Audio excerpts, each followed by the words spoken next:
Hello to everyone, welcome to my channel diet doctor. आज हम जानेंगे कफ दोष के बारे में। आयुर्वेद में बताया गया है कि हर एक इंसान की एक खास प्रकृति होती है।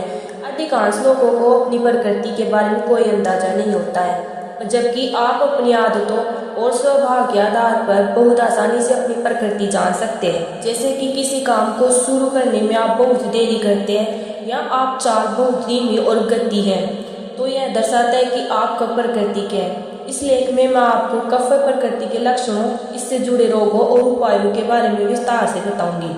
तो आइए जानते हैं सबसे पहले कफ दोष होता क्या है। कफ दोष पृथ्वी और जल इन दो तत्वों से मिलकर बना है। पृथ्वी के कारण कफ दोष में स्थिरता और भारीपन और जल के कारण तेलीय और चिकनाई वाले गुण होते हैं। यह दोष शरीर की मजबूती और इम्यूनिटी क्षमता को बढ़ाने में सहायक हेल्पफुल होता है। कफ दोष का शरीर में मुख्य स्थान पेट और छाती है। कफ शरीर को पोषण देने के अलावा बाकी दोनों दोषों वात और पित्त को भी कंट्रोल करता है। इसकी कमी होने पर ये दोनों दोष अपने आप ही बढ़ जाते हैं, इसलिए बॉडी में कफ का बैलेंस होना बहुत जरूरी है।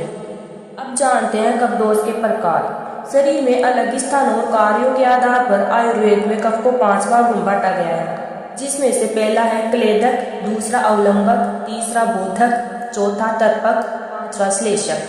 आयुर्वेद में कफ दोष से होने वाले रोगों की संख्या करीब 25 से 30 मानी गई है। अब बात करते हैं कफ के गुणों के बारे में। कफ भारी, ठंडा, चिकना, मीठा, स्थिर और चिपचिपा होता है। यही इसके स्वाभाविक गुण है। इसके अलावा कफ धीमा और गीला होता है। रंगों की बात करें तो कफ का रंग सफेद और स्वाद में मीठा होता है। किसी भी दोष में जो गुण पाए जाते हैं उनका शरीर पर अलग अलग प्रभाव पड़ता है और उसी से प्रकृति का पता चलता है। अब जानते हैं कफ प्रकृति वाले लोगों की विशेषताएं। कफ दोष के गुणों के आधार पर ही कफ प्रकृति के लक्षण नजर आते हैं। हर एक दोष का अपना एक विशिष्ट प्रभाव होता है। जैसे कि भारीपन के कारण ही कफ प्रकृति वाले लोगों की चाल धीमी होती, ठीक वैसे ही शीतलता के गुण के कारण उन्हें भूख, प्यास, गर्मी कम लगती है और पसीना कम निकलता है। कोमलता और चिकनाई के कारण पित्त प्रकृति वाले लोग गोरे और सुंदर होते हैं। किसी भी काम को शुरू करने में देरी या आलस आना स्थिरता वाले गुण के कारण होते हैं। कफ प्रकृति वाले लोगों का शरीर मांसल और सुडौल होता है। इसके अलावा वीर्यवैदिकता भी कफ प्रकृति वाले लोगों का लक्षण है। अब बात करते हैं कफ दोष बढ़ने के क्या क्या कारण हैं। मार्च अप्रैल के महीने में सुबह के समय, खाना खाने के बाद और छोटे बच्चों में कफ स्वाभाविक रूप से ही बढ़ा हुआ रहता है, इसलिए इस समयों में विशेष ख्याल रखना चाहिए। इसके अलावा खान पान आदतों और स्वभाव की वजह से भी कफ अनकंट्रोल हो जाता है। आइए जानते हैं कि शरीर में कफ दोष बढ़ने के क्या क्या कारण हैं, जिसमें से मुख्य कारण है मीठे, कट्ठे और चिकनाई युक्त खाद्य पदार्थों का सेवन करना, मांस, मछली का अधिक सेवन करना, तिल से बनी चीजें, गन्ना, दूध, नमक का अधिक सेवन करना, फ्रिज का ठंडा पानी पीना और आलसी स्वभाव और रोजाना व्यायाम न करना, दूध, दही, घी, तिल, उड़द की खिचड़ी, सिंगाड़ा, नारियल, कद्दू आदि का सेवन करने के कारण कफ दोष बढ़ जाता है।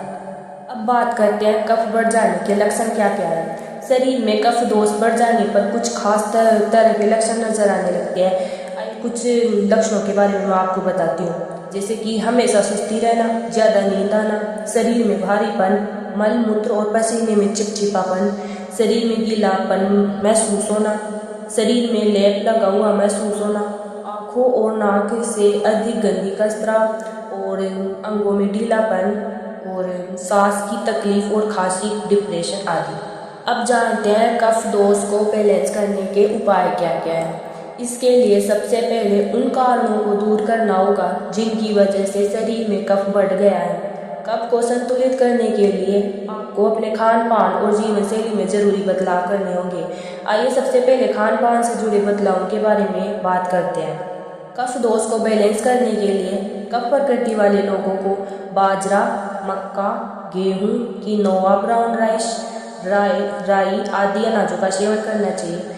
सब्जियों में पालक, पत्ता गोभी, ब्रोकली, हरी सेम, शिमला मिर्च और मटर, आलू, मूली, चुकंदर आदि का सेवन करना चाहिए और जैतून के तेल और सरसों के तेल का यूज करना चाहिए। छाछ और पनीर का सेवन करना चाहिए। तीखे और गर्म खाद्य पदार्थों का अधिक सेवन करें। सभी तरह की दालों को अच्छे से पकाकर खाएं। नमक का सेवन कम करना चाहिए। पुराने शहद का उचित मात्रा में सेवन करना चाहिए। ये तो बात करी हमने क्या खाना चाहिए। अब बात करते हैं कफ प्रकृति वाले लोगों को क्या नहीं खाना चाहिए। तो मैदे और इससे बनी चीज़ों का सेवन नहीं करना चाहिए। एवोकेडो, खीरा, टमाटर और शकरकंद के सेवन से परहेज करना चाहिए। इसके अलावा केला, खजूर, अंजीर, आम, तरबूज के अधिक सेवन से बचना चाहिए। अब बात करते हैं कफ दोष को बैलेंस करने के लिए आप अपनी जीवन शैली में क्या बदलाव कर सकते हैं। खान पान में बदलाव के साथ साथ कफ को कम करने के लिए अपनी जीवन शैली में बदलाव लाना भी जरूरी है। आइए जानते हैं बढ़े हुए कफ दोष को कम करने के लिए क्या क्या करना चाहिए। सबसे पहले तो पाउडर से सूखी मालिश या तेल से शरीर की मसाज करनी चाहिए। गुनगुने पानी से नहाना चाहिए। रोजाना कुछ देर धूप में टहलें। रोजाना व्यायाम करें जैसे कि दौड़ना, ऊंची व लंबी कूद, कुश्ती, तेजी से टहलना, तैरना आदि।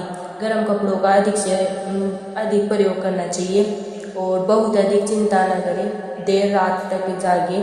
रोजाना की दिनचर्या में बदलाव लाए।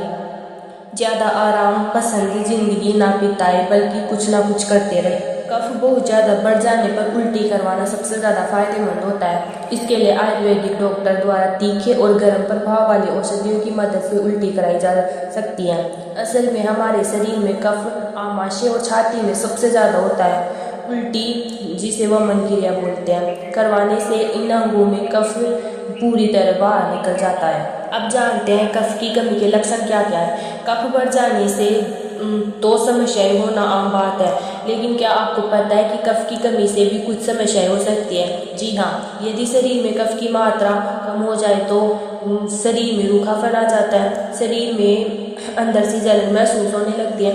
फेफड़ों, हड्डियों, हृदय और सिर में खालीपन महसूस होने लगता है। बहुत प्यास लगने लगती है। कमजोर महसूस होना और नींद की कमी। अब बात करते हैं कफ की कमी का उपचार कैसे करें, ट्रीटमेंट। कफ की कमी होने पर उन चीज़ों का सेवन करें जो कफ को बढ़ाते हैं और जैसे कि दूध, चावल आदि। गर्मियों के मौसम में दिन में सोने से भी कफ बढ़ता है, इसलिए कफ की कमी होने पर आप दिन में कुछ देर जरूर सोएं। अब बात करते हैं साफ और निराम कफ के बारे में।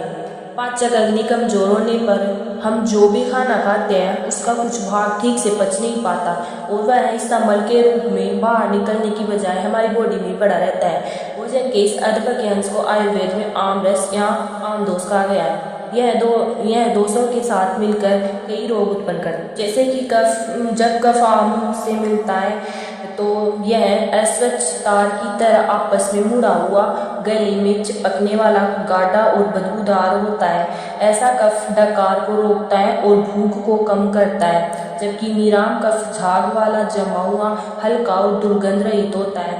निराम कफ गले में नहीं चिपकता और मुंह को साफ करता है। अगर आप कफ प्रकृति के हैं और अक्सर कफ के अनबैलेंस होने से परेशान रहते हैं तो मैंने जो अभी बताए हैं उन नियमों को फॉलो कर सकते हैं। यदि समस्या ठीक ना हो रही हो तो या गंभीर हो तो किसी आयुर्वेदिक डॉक्टर से संपर्क करें। तो कैसी लगी आपको मेरी ये जानकारी? अगर अच्छी लगी हो तो चैनल को सब्सक्राइब करें, वीडियो को लाइक, शेयर एंड कमेंट जरूर करें। Thank you.